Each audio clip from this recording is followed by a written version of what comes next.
This essay example, as well as thousands of others, is available in text format on our website for free and without registration. Simply Google Ivy Panda Free Essays.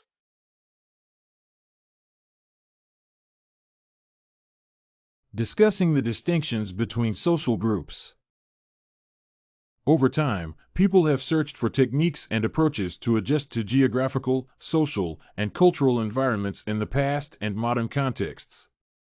The gradual development of socially and culturally different groups and nations is not predetermined by biological evolution or unequal conditions for civilization development. In this respect, Brody distinguishes between two social groups, hunter-gatherers and farmers, formed irrespectively of each other due to specific historical and social conditions. Hence, the author states that farmers are more mobile, restless, nomadic, and expansive compared to hunter-gatherers who prefer to stay in a more secure home territory. The difference between agricultural societies and hunter-gatherer societies also lies in temporal characteristics and the level of technological penetrations. In particular, farmers are more technologically developed because they should work out strategies for increasing productivity and advancing farming practices. However, Gonzalez emphasizes that original farmers who lived on the territory of North America were more inclined to use ecology-friendly techniques to sustain traditional modes of farming and agriculture.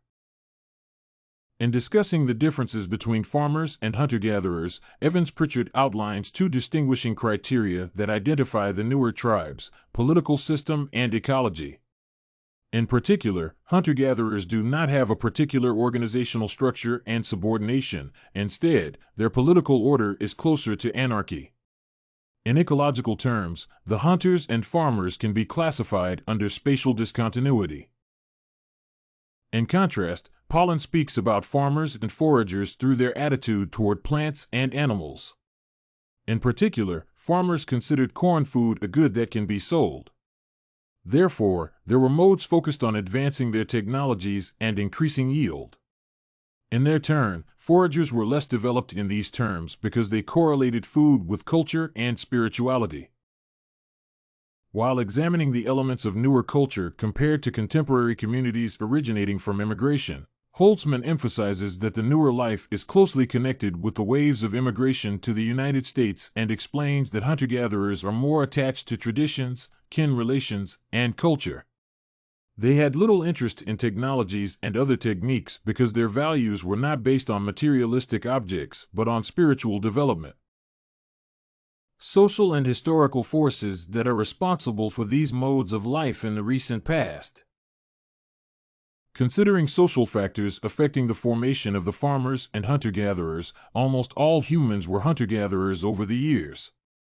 However, this mode of life gradually altered due to the rise of agriculture that developed in societies. Paradoxically, despite their chaotic structures, these groups are often united on the basis of kinship and tribe membership. Brody also emphasizes that hunter-gatherer tribes have a distinct division of labor on a gender basis. In this regard, the nomadic groups of the past are closely associated with the migration process in contemporary societies. Hence, the waves of immigration predetermined by political and social processes made people change their modes of life and choose a hunter-gatherer style of living. The social and economic instability, therefore, played a decisive role in forming the groups.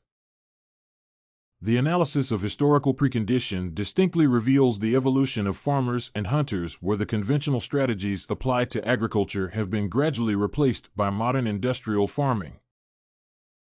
Social and historical forces as presented in the current situation.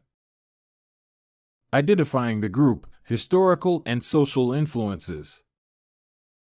The migration processes in the 20th century caused significant shifts in the lives of the American people and immigrants.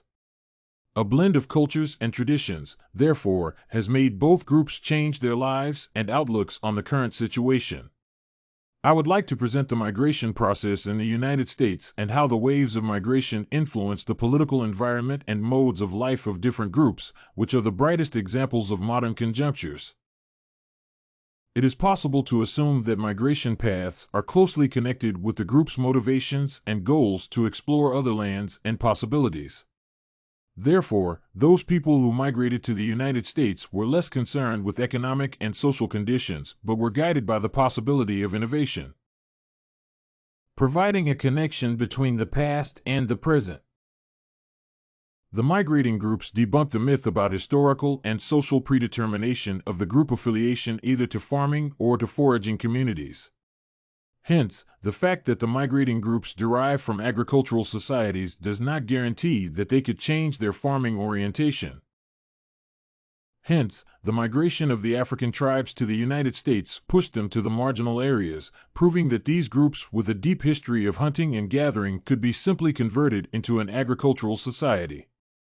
Such a process can also be called the Second Neolithic Revolution, the transition from foragers to farmers.